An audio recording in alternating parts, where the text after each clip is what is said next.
کا طریقہ یہی ہوتا ہے۔ سچ کی ضد کیا ہے؟ جھوٹ۔ عدل کی ضد کیا ہے؟ ظلم۔ حق کی ضد کیا ہے؟ باطل۔ سچ کی ضد جھوٹ ہے۔ مثلا منہ سے نکلنے والا لفظ اگر سچ ہے اور یہ ثابت ہے کہ یہ سچ ہے، اس کا کیا مطلب ہے؟ یعنی جھوٹ نہیں، اور اگر جھوٹ ہے تو یہ سچ نہیں۔ ٹھیک ہے؟ اگر ایک جگہ حق ہے اس کا مطلب ہے کہ باطل نہیں، باطل ہے تو اس کا مطلب ہے کہ حق نہیں۔ ٹھیک ہے؟ اب جب حق ثابت ہو جائے تو پھر اگر کوئی اس کی ضد بن کر اس کے مقابلے پر آ جائے تو دلیل کی ضرورت نہیں ہوتی، خود بخود ثابت ہو جاتا ہے کہ یہی بات ہے۔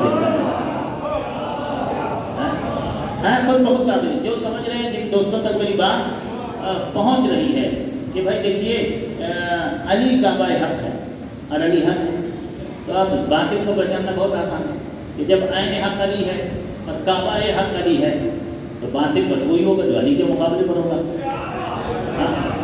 جو علی کے مقابلے پر ہوگا۔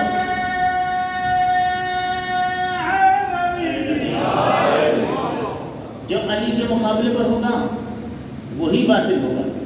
ٹھیک ہے؟ علی عین حق ہے، علی کعبہ حق ہے، اب جو علی کے مقابلے پر آئے گا وہی باطل کہلائے گا۔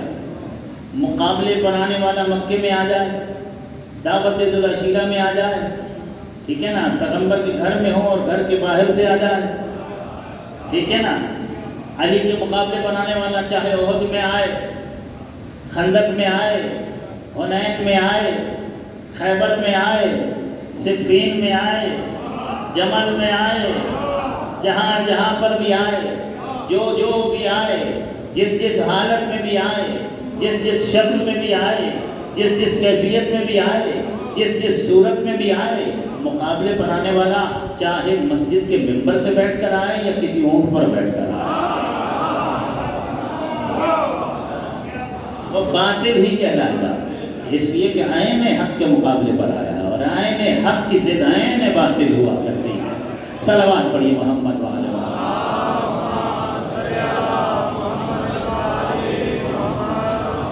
میں نے جب علی کی بات کی، میں پہلے کیا کہہ چکا ہوں کہ ہم بات علی کی کرتے ہیں اور معاملہ کچھ اور ہوتا ہے، لیکن لوگ وہاں چونکہ مقایسہ، موازنہ، مقابلہ کروا نہیں سکتے، پھر علی کے مقابلے پر یا تو خدا کو لے آئیں گے یا رسول اللہ کو لے آئیں گے یا پھر قرآن کو لے آئیں گے، ان تین کے علاوہ اور کسی کو نہیں لائیں گے۔ ٹھیک ہے؟ جیسے میں نے کہا یا علی مدد، اب وہ اندر سے تو یہ چاہتے ہیں کہ جس کے پیچھے میں ہوں نام اس کا آنا چاہیے، ٹھیک ہے نا۔ اب ایک ہمارے پاس ناد علی ہے نا، اب لوگوں نے اپنی بھی ایک بنائی ہے، میں نام نہیں لے سکتا، وہ کس کے نام سے جوڑی ہے، وہ ناد فلاں، وہ ان کے نام سے جوڑی ہے، تو اس کا توڑ بھی ہمارے یہاں سے کسی نے نکالا ہے، وہ بھی میں بھی یہاں سے ڈسکس نہیں کر سکتا۔ انہوں نے پھر بتایا ہے کہ پھر اس کی اگر بنانی ہے تو پھر اس طرح نہیں بنتی کہ ایسے بنتی ہے۔ صلوات پڑھیے محمد وعلی۔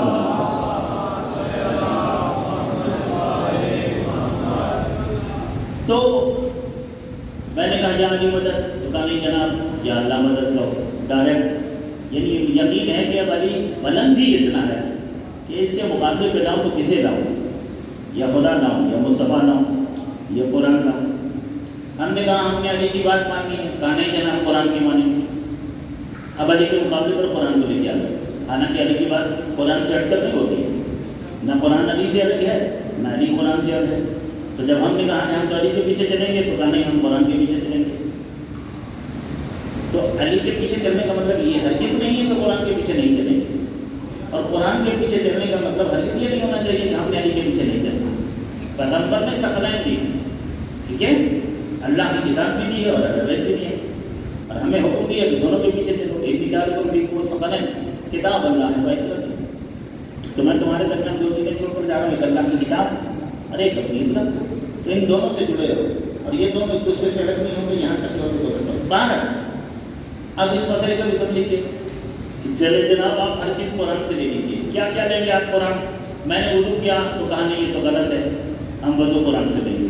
نماز پڑھی تو کہا یہ غلط, اب نماز ہم قرآن سے لیں گے. اچھا میں نے عقیدہ بیان کیا تو کہا نہیں ہم قرآن سے لیں گے. میں نے ماتم کیا تو کہا قرآن میں دکھاؤ. میں نے جانی مدد کہا تو کہا قرآن میں دکھاؤ. ساری باتیں قرآن میں, چاہے سب چیزیں قرآن سے لیتے ہیں.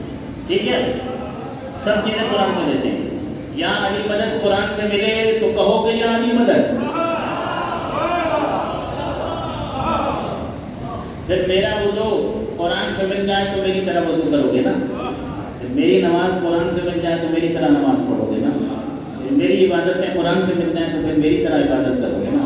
کیونکہ اب قرآن کی ماننی ہے نا, صرف قرآن کو خالی علی کے مقابلے پر استعمال نہیں کرنا ہے, پھر قرآن کی ماننی بھی ہے. ٹھیک ہے, جو قرآن کہتا ہے. اب ہم ساری چیزیں قرآن سے لیں گے. اب وضو وہ ہوگا جو قرآن میں, نماز وہ ہوگی جو قرآن میں, روزہ وہ ہوگا جو قرآن میں, حج وہ ہوگا جو قرآن میں, جہاد وہ ہوگا جو قرآن میں, امر بالمعروف وہ ہوگا جو قرآن میں, نہی عن المنکر بھی وہ ہوگا جو قرآن میں, تولا بھی وہ جو قرآن میں, تبرع بھی وہ جو قرآن میں. ٹھیک ہے, اب صادقین بولیں گے جو قرآن میں, پیروی ان کی کریں گے جو قرآن میں, اولی الامر ان کو مانیں گے جو قرآن میں, ولی اور مولا ان کو مانیں گے جو قرآن میں, خلیفہ ان کو مانیں گے جو قرآن میں, امام ان کو مانیں گے جو قرآن میں. تب دین لیں گے قرآن سے, اسلام لیں گے قرآن سے, نظام لیں گے قرآن سے, خلافت لیں گے قرآن سے, امامت لیں گے قرآن سے, ولایت لیں گے قرآن سے, عصمت لیں گے قرآن سے, شریعت لیں گے قرآن سے, عبادتیں لیں گے قرآن سے. اب ساری چیزیں ہم نے لینی ہیں قرآن سے. کہاں سے لینی ہے؟ آپ ہیں سب میرے ساتھ, لے لیں گے ساری چیزیں قرآن سے.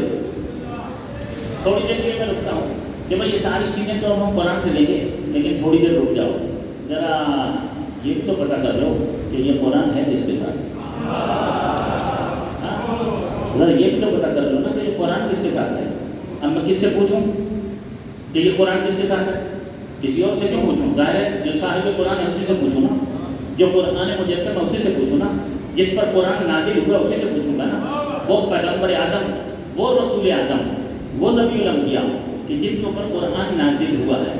ٹھیک ہے, جنہوں نے ہمیں بتایا کہ یہ میرا کلام ہے, اس کو حدیث کہنا, اور یہ اللہ کا کلام ہے, اس کو آیت کہنا. جس پیغمبر نے ہمیں یہ بتایا ہے, جس پیغمبر پر قرآن نازل ہوا ہے, اسی پیغمبر سے پوچھ لیتے ہیں کہ آپ کے بعد یہ قرآن ہے کس کے ساتھ, کس کے ساتھ ہے؟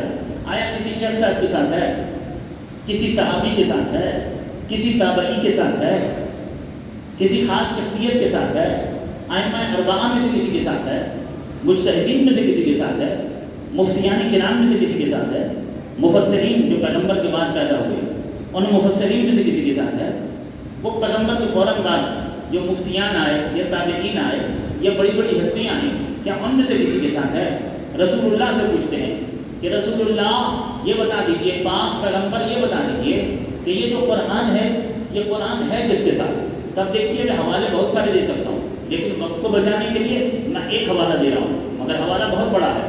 کتاب کا نام ہے سوائق محدثہ, ہمارے بڑے بھائیوں کے ہاں کی کتاب ہے سوائق محدثہ. اس کے رائٹر ہیں علامہ ابن حجر المکی. جو روایت لے رہا ہوں اس روایت کی راوی ہے ام المومنین بی بی ام سلمہ. بی بی ام سلمہ فرماتی ہیں کہ میں نے اپنے کانوں سے پاک پیغمبر کی زبان اطہر سے ایک بار نہیں کئی بار سنا. رسول اللہ فرمایا کرتے تھے کہ القرآن مع علی و علی مع القرآن, قرآن ہمیشہ علی کے ساتھ رہے گا, علی ہمیشہ قرآن کے ساتھ رہے گا.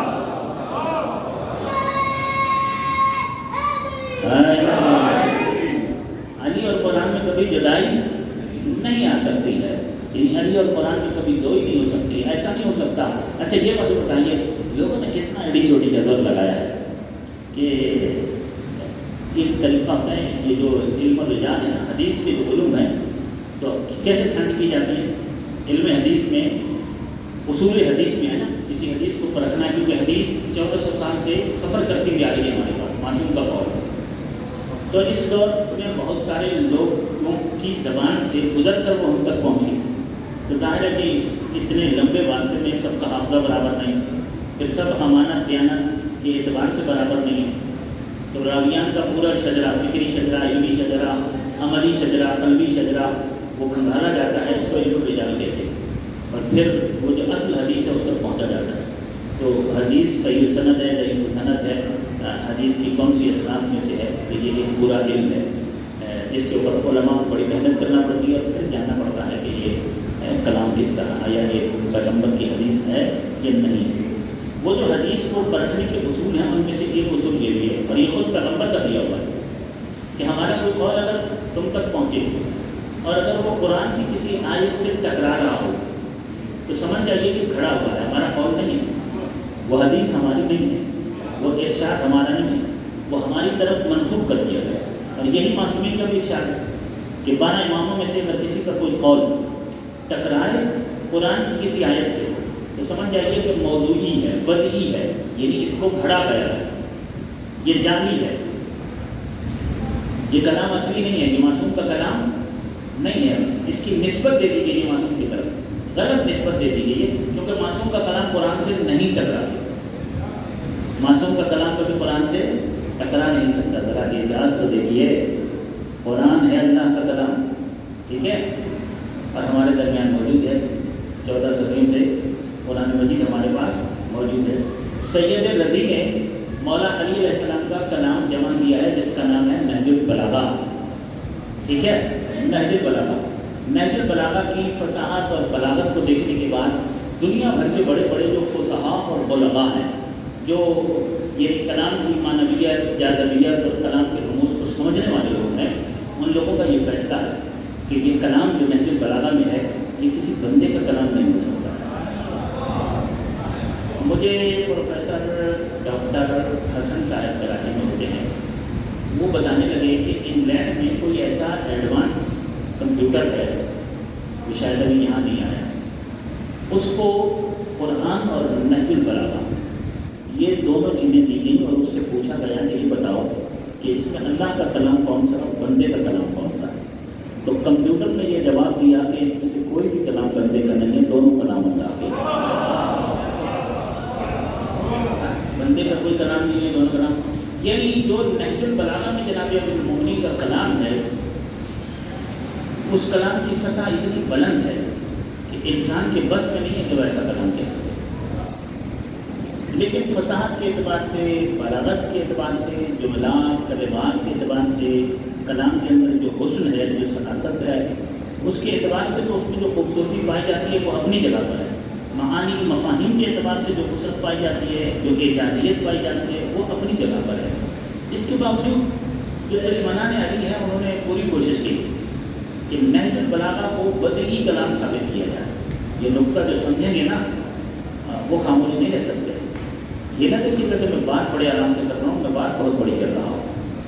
بڑی کوشش کی انہوں نے کہ اس کلام کو بدعی اور جعلی ثابت کرنے کے لیے نہج البلاغہ کے خطبات کو قرآن سے ٹکرا کر ثابت کیا جائے کہ دیکھیں یہاں پر مولا نے یہ کہا ہے اور اللہ یہ کہہ رہا ہے، تو یہ کلام چونکہ اللہ کے کلام سے ٹکرا رہا ہے، زیادہ یہ کلام بدعی ہے، یہ کلام جعلی ہے، اور یہ کلام تقریباً 1000 برس سے دشمنان علی کی کوشش کر رہے ہیں، ابھی تک علی کا ایک کلمہ بھی قرآن کی کسی آیت سے ٹکراتے ہوئے نہیں دکھا سکے،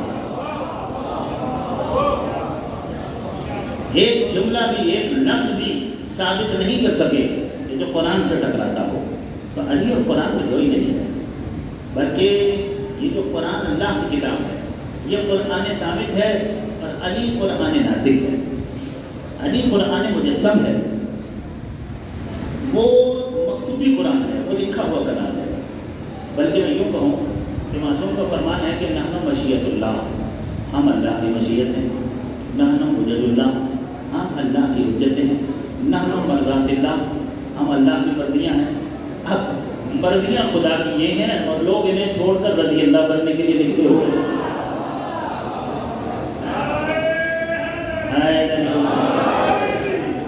اللہ کی مرضیاں یہ، اللہ کی مشیت یہ، وما تشاءون الا ان یشاء اللہ، اللہ خود انہیں کہہ رہا ہے کہ تم کچھ نہیں چاہتے ہو، تم بس وہی چاہتے ہو جو اللہ چاہتا ہے۔ یعنی تم مشیت الہی کے سانچے میں اترے ہوئے ہو۔ یہیں سے وہ بات بھی آپ کی سمجھ میں آ جائے گی جو کل میں نے آپ کی خدمت میں عرض کی تھی کہ خالق نے ان 14 کی مودت کو رسول اعظم کی اجرت بنایا ہے، اور ان کی اجرت بنا کر ان 14 کی مودت کے واجب کو وہ واجب قرار دیا ہے۔ کہ جس واجب کو ادا کیے بغیر کوئی واجب قبول ہی نہیں ہو سکتا ہے۔ اب میں نے کل ایک فرق بیان کیا تھا، آہستہ آہستہ فرق بیان کروں گا۔ ایک فرق محبت اور مودت کا یہ تھا کہ محبت ہو جاتی ہے اور مودت کی جاتی ہے۔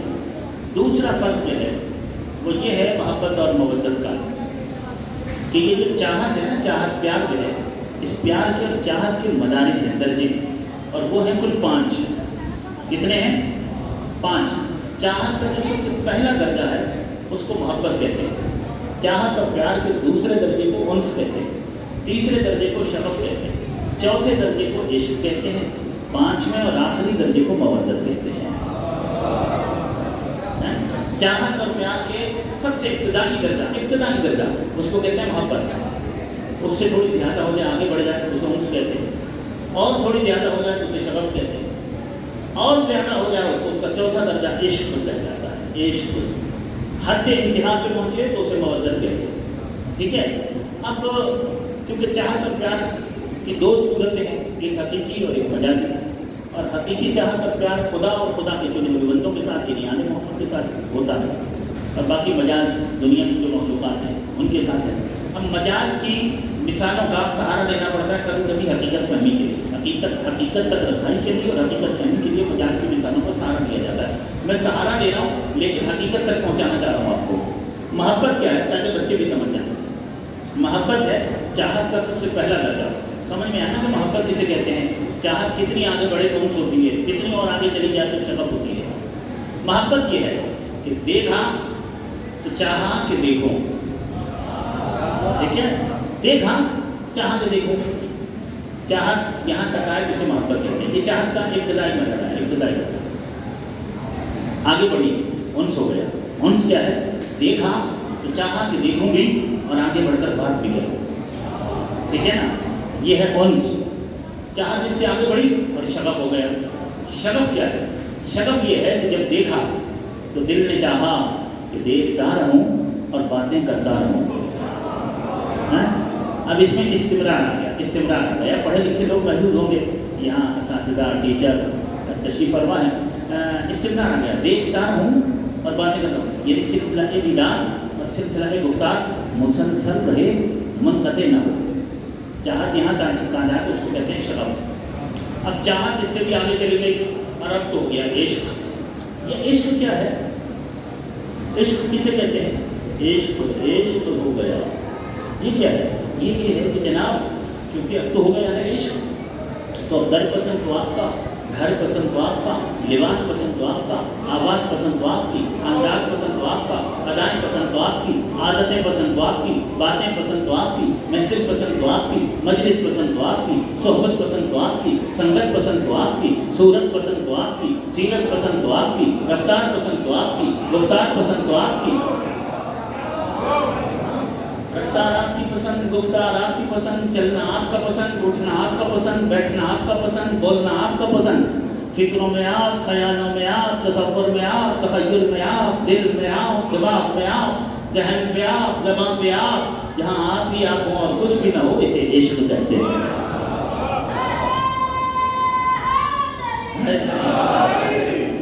ٹھیک ہے، اور یہ ساری میں نے محنت کی ہے مودت کو سمجھانے کے لیے، ٹھیک ہے نا۔ مودت ہے چاہت کا بالکل آخری درجہ، ٹھیک ہے نا، لاسٹ اسٹیج۔ مودت کیا ہے؟ اور پوری کائنات میں مودت کے حقدار صرف 14 ہیں، اور مودت کے معیار پر صرف 14 ہی پورے اتر رہے ہیں۔ مودت کسے کہتے ہیں؟ سن لیجیے، مودت نام ہے چاہت کی اس منزل کا کہ جہاں چاہنے والا چاہتا یہ ہے کہ جسے میں چاہتا ہوں وہ چاہتا کیا ہے۔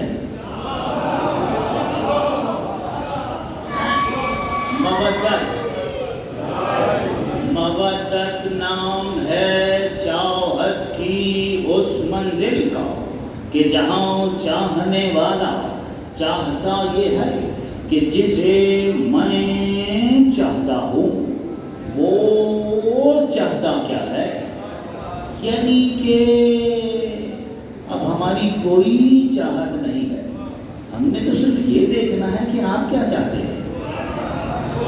ہماری مرضیاں آپ کے سامنے ختم، ہماری چاہتیں آپ کے سامنے ختم، ہمارے ارادے آپ کے سامنے ختم، ہماری مرضی بھی آپ ہیں، ہماری چاہت بھی آپ ہیں، ہماری چاہت آپ ہیں، ہم نے صرف یہ دیکھنا ہے کہ آپ کیا چاہتے ہیں، ٹھیک ہے؟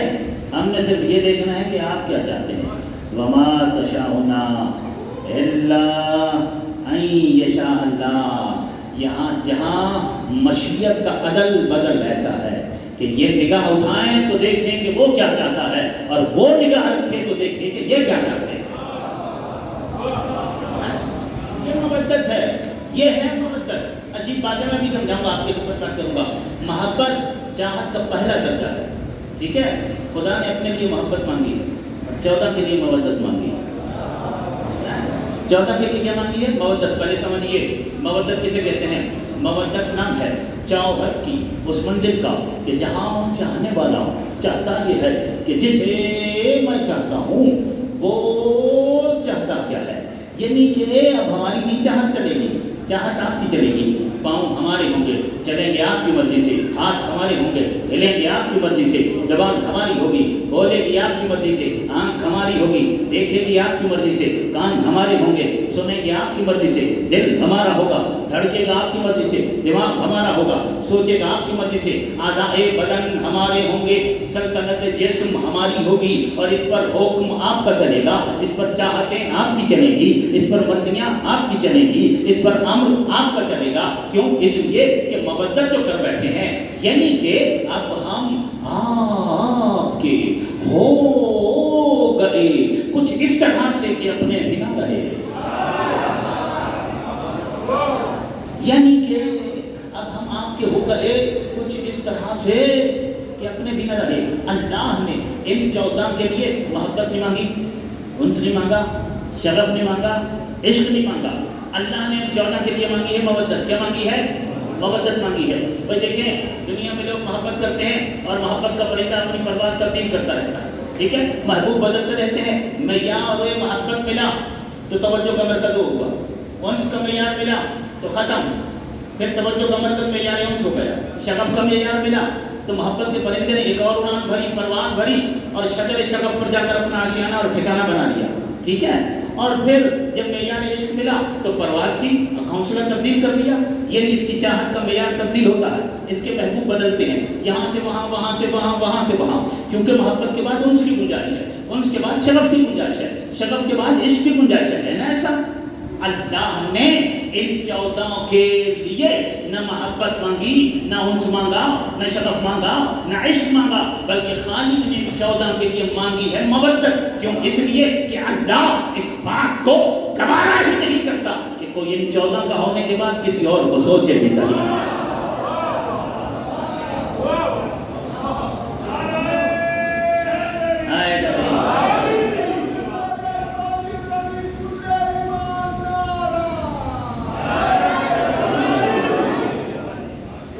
اللہ اس بات کو برداشت نہیں کرتا ہے کہ کوئی ایک 14 کا ہونے کے بعد کسی اور کا تصور بھی کرے، کسی اور کو سوچے بھی صحیح، ان کا ہو جانا ہے۔ اس نے اپنے لیے مانگی ہے محبت، ان کے لیے مانگی ہے مودت۔ اپنے لیے کیا مانگی؟ محبت۔ قل ان کنتم تحبون اللہ فاتبعونی یحببکم اللہ ویغفر لکم ذنوبکم واللہ غفور رحیم۔ اپنے لیے محبت مانگتا ہے، ان کے لیے مودت مانگتا ہے۔ یہ 14 اللہ سے بڑے تو نہیں ہیں، وہ اپنے لیے چاہت اور پیار کا پہلا درجہ مانگتا ہے، ان کے لیے چاہت کا انتہائی درجہ مانگتا ہے، ٹھیک ہے؟ کیوں؟ حالانکہ وہ اس کی مخلوق ہے اور ان کا خالق ہے، ٹھیک ہے؟ وہ اللہ ہو کر کہہ رہے بس مجھ سے محبت کر لو کافی ہے، مگر ان 14 سے محبت کرو، ٹھیک ہے؟ ان 14 سے محبت کرنے کا مطلب کیا ہوا؟ مطلب یہ ہوا کہ دیکھو یہ اللہ اللہ اللہ کرتے ہوئے ڈائریکٹ میری طرف نہ آنا، میں نے اپنے اور تمہارے بیچ میں ان 14 کو رکھا ہے، اور ان کے لیے مودت مانگی ہی اس لیے ہے کہ میں اپنا بناتا ہی تب ہوں جب کوئی پہلے ان کا ہو جاتا، اس وقت میں اسے اپنا قبول کرتا ہوں کہ جب کوئی پہلے ان 14 کا ہو جائے۔ صلوات پڑھیے محبت والے۔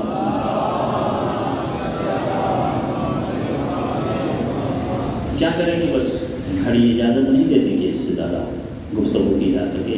عزیزو منزل مسائل پر ذکر ہوگا آج شہزادہ قاسم کا۔ قاسم کون ہے؟ ایک بیوہ ماں کا یتیم شہزادہ ہے۔ ہاں، شب عاشور ام پروہ اپنے خیمے میں قاسم کو یہی کہتی رہیں کہ کل اپنی ماں کی لاج رکھنی ہے. تمہارے جہاد میں اگر کسی کو کمی نظر آئی تو لوگ کہیں گے کہ بیٹا تو حسن کا تھا مگر شاید ابن فروہ کی تربیت میں کوئی کمی تھی. بڑی باوفا بیوی ہیں یہ ابن فروہ. قاسم کو رات ہی کو بھیج دیا تھا، شب عاشور رات ہی رات کو، جاؤ چچا جان سے پوچھ کے آؤ کل کے شہیدوں میں تمہارا نام ہے یا نہیں. شہزادہ قاسم ماں کے کہنے پر مولا حسین کے خیمے میں آیا. حسین مولا مسعود پہ نماز تھے. نماز کے سلام کے بعد کیا دیکھا؟ حسین کیا دیکھتے ہیں کہ حسین کے خیمے کی خاک پر 12 یا 13 سال کا حسین کا یتیم بھتیجا بیٹھا ہوا ہے. کہا قاسم آدھی رات کا وقت ہے، ماں کو خیمے میں اکیلا چھوڑ کر ادھر کیوں آئے؟ کہا اماں ہی نے بھیجا ہے. صرف زحمت اتنی سی ہے، اتنا بتائیے کہ کل کے شہیدوں میں میرا نام ہے یا نہیں ہے؟ کل کے شہیدوں میں میرا نام ہے یا نہیں؟ حسین والا کی آنکھوں میں آنسو آتا ہے اور حسین کہتے ہیں قاسم جب سے تم میرے خیمے میں آئے ہو نا، ایسے لگ رہا ہے کہ میرے خیمے کے اندر میرے بھائی حسن کی خوشبو آ رہی ہے. تمہارے بدن سے مجھے اپنے بھائی حسن کی خوشبو آ رہی ہے. کچھ دیر تک قاسم اسی طرح پوچھتے رہے اور حسین مولا کچھ اسی قسم کے جواب دیتے رہے. یہ واضح طور پر نہ کہا کہ کل کے شہیدوں میں تمہارا نام ہے نہیں. تو قاسم رونے لگے، کہنے لگے کہ میں پوچھتا ہوں کہ کل کے شہیدوں میں میرا نام ہے یا نہیں، مگر مجھے وہ جواب نہیں ملتا. اس کا مطلب ہے کہ شاید کل کے شہیدوں میں میرا نام نہیں ہے. تو میری ماں کو تو قرار نہیں آ رہا، وہ ابھی سے بے قرار ہے اور وہ کہہ رہی ہے کہ اپنا نام لکھوا کے آؤ. حسین مولا کی آنکھوں میں آنسو آ گئے. لوگ کہتے ہیں کہ قاسم تم اپنا پوچھ رہے ہو، حالانکہ کل کے شہیدوں میں تمہارے چھوٹے بھائی علی اصغر کا بھی نام ہے. علی اصغر کا نام آنا تھا یا ایک مرتبہ قاسم تڑپ گیا. تڑپ کے کہتا ہے کہ علی اصغر تو بہت چھوٹا ہے، وہ تو میدان میں چل کے بھی نہیں جا سکتا، کیا یہ اشقیاء خیموں کے اندر آ جائیں گے؟ حسین کہتے ہیں قاسم تیرے جیتے جی کس میں ہمت ہے اور کس کی جرأت ہے کہ خیمے تک آئے؟ یعنی ہاشمی جوان جب تک زندہ ہے کوئی خیموں میں نہیں آئے گا. اور علی اصغر بھی خود میدان میں چل کے جائے گا اور میدان میں جا کے جان شہادت نوش کرے گا. البتہ جب شہزادہ قاسم نے اصرار زیادہ کیا تو حسین کہتے ہیں یا بنیا کیف عندک الموت. قاسم اتنا بتا کہ موت کو کیسا محسوس کرتا ہے. شہزادہ قاسم کہتے ہیں اعلیٰ من العسل، شہادت کے جام کو میں شہد سے زیادہ شیریں تصور کرتا ہوں. حسین کہتے ہیں بس اس جام کے لیے تیاری رکھ. رات گزر گئی، عاشور کا دن آیا. شہزادہ قاسم بار بار آتے رہے. حسین مولا مؤخر کر رہے ہیں، اجازت کو مؤخر کر رہے ہیں. بچہ پریشان ہوا، ماں کے پاس آ کر کہتا ہے کہ اماں جان ابھی تک اجازت نہیں ملی، میری باری پتہ نہیں کب آئے گی. ماں بھی پریشان، شہزادہ قاسم بھی پریشان. ایک دم خیال آیا، وقت آخر حسن مولا نے قاسم کے بازو پر ایک تعویذ باندھا تھا. تعویذ کو کھولا، تعویذ کیا تھا؟ وہ حسین کے نام پورا ایک خط تھا. وہ خط لے گئے، مولا حسین کو دے دیا. اب اس خط کو آپ پڑھ لیجیے، اس کے بعد فیصلہ کر لیجیے. خط 10 سال کے بعد حسن کے ہاتھوں کی لکھی ہوئی تحریر حسین نے اپنی نگاہوں سے دیکھی. خط میں کیا لکھا ہوا تھا؟ حسین 10 محرم ہوگی، 61 ہجری ہوگی، کربلا کا میدان ہوگا، ہر طرف سے افواج یزید تمہیں اپنے گھیرے میں لے لیں گے. اس وقت میں نہیں ہوں گا، محرم میرا یتیم قاسم ہوگا، یہ میری نمائندگی کرے گا اور میری جگہ پر میری نیابت میں قاسم کی قربانی کو قبول کر لے گا. تحریر آ گئی، حجت تمام ہو گئی. حسین مولا نے اجازت دے دی. ساری تفصیلات کو اور مضمون کو چھوڑ رہا ہوں. حسین مولا نے اجازت دے دی. آئے ابن فروہ کے خیمے میں اور کہا کہ بھابھی جان ذرا وہ صندوق لائیے جو بھائی حسن والا صندوق ہے. لباس حسن پہنایا شہزادہ قاسم کو اور مولا حسن والا امامہ بچے کے سر پر رکھ دیا اور قاسم کو حسن کی تصویر بنا کر گھوڑے پہ سوار کیا اور کہا جاؤ قاسم اللہ کے حوالے. میدان میں اترے. شہزادے نے جنگ لڑی ہے. ارزق شامی فوج کا بہت بڑا بہادر، 1000 افراد کے مقابلے پر لڑنے والا، اور اس کے 7 بیٹے تھے. اپنی ہی طرح کی انہوں نے ٹریننگ دی تھی. اس نے سب سے پہلے اپنے بڑے بیٹے کو بھیجا. شہزادہ قاسم نے اسے واصل جہنم کیا. ایک بیٹا اس کا آتا رہا، واصل جہنم ہوتا رہا. پھر آتش انتقام میں جل بھنگر یہ خود آیا اور پہلے ہی بار سے لے کے اپنے بیٹوں کے پاس پہنچ گیا. تقریباً 100 سے زائد ملائن ہیں جنہیں شہزادہ قاسم نے واصل جہنم کیا ہے. اور اس کے بعد قصہ اسحاق کہتا ہے یہ ہاشمی ہے، ایک سے مرنے والے نہیں ہیں. پورا فوجی دستہ مل کر حملہ کرے. اب جب فوجی دستے نے مل کر حملہ کیا ہے نا تو عزاداروں اتنے زخم لگے ہیں قاسم کو تو علماء کہتے ہیں کہ جب تک قاسم زمین پر تھا تو قاسم تھا، جب زمین پہ آیا تو تقسیم ہو گیا. عزاداروں ہر شہید جب زمین پر آتا تھا ایک آواز لگاتا تھا، مگر قاسم کی طرف سے کئی آوازیں آئی ہیں. اس کی بھی یہی توجہ کی گئی ہے، اس لیے کہ قاسم کا بدن ٹکڑے ٹکڑے ہو کر زمین پر آیا. ہر ٹکڑے نے کہا ہوگا مولا آئیے میرا لاشا لے جائیے۔ حسین جب پہنچے ہیں نا قاسم کا لاشا لینے کے لیے، تو قاسم کے بدن کے ٹکڑے زمین کربلا پر بکھرے ہوئے تھے۔ حسین نے اپنی ابا کو فرش کربلا پر بچھا دیا، کوئی ٹکڑا وہاں سے اٹھایا، کوئی ٹکڑا وہاں سے اٹھایا، کوئی ٹکڑا وہاں سے اٹھایا، ابا کی ایک گٹھڑی بنائی، اس کو پشت پہ رکھا، آ گئے۔ ماں انتظار کر رہی تھی کہ میرے لال کا لاشا آئے گا۔ سامنے لاشا نظر نہیں آیا تو ام فروا نے پوچھ لیا کیا میرے لال کا لاشا نہیں لایا؟ حسین نے اپنی ابا سامنے رکھ دی، کہا آپ کے شہزادے کا لاشا اس ابا کے اندر ہے۔ عزیزانو دو جملے سن لو اور میں نے ختم کر دیا ہے مسائل کو۔ میں بہت جلدی یہاں پر مسائل پڑھتا ہوں، جلدی سے میں ختم کر دیتا ہوں کیونکہ میرے بعد ذاکر صاحب نے بھی پڑھنا ہوتا ہے۔ دو جملے سن لو۔ ارباب مقاتل کہتے ہیں کہ دو مصیبتیں ایسی ہیں، شہزادہ قاسم مولا حسین کی دو مصیبتیں ایسی ہیں کہ ان میں شہزادہ قاسم ہیں جو حسین کے ساتھ ان مصیبتوں میں شامل اور شریک ہیں۔ پہلی مصیبت یہ ہے کہ حسین کا بھی لاشا پامال کیا گیا، قاسم کا بھی لاشا پامال کیا گیا، اور دوسری مصیبت یہ ہے کہ حسین کے لاشے پر بھی گھوڑے دوڑائے گئے، قاسم کے لاشے پر بھی گھوڑے دوڑائے گئے۔ مگر علماء کہتے ہیں ایک فرق ہے، حسین کی لاش پر گھوڑے اس وقت دوڑائے گئے جب حسین شہید ہو چکے تھے، قاسم کی لاش پر گھوڑے اس وقت دوڑائے گئے جب اس کی آخری سانسیں چل رہی تھیں۔ ہزاروں گھوڑوں کی ٹانپوں سے شہزادہ قاسم کے دائیں کی پسلیاں بائیں اور بائیں کی پسلیاں دائیں چلی گئیں۔ اس لیے زیارت ناہیہ میں میرے زمانے کے امام کہتے ہیں میرا سلام وہ شہید پر جس کی دائیں کی پسلیاں بائیں اور بائیں کی پسلیاں دائیں چلی گئیں۔ الا لعنۃ اللہ علی القوم الظالمین وسیعلم الذین ظلموا ایام منقلب ینقلبون۔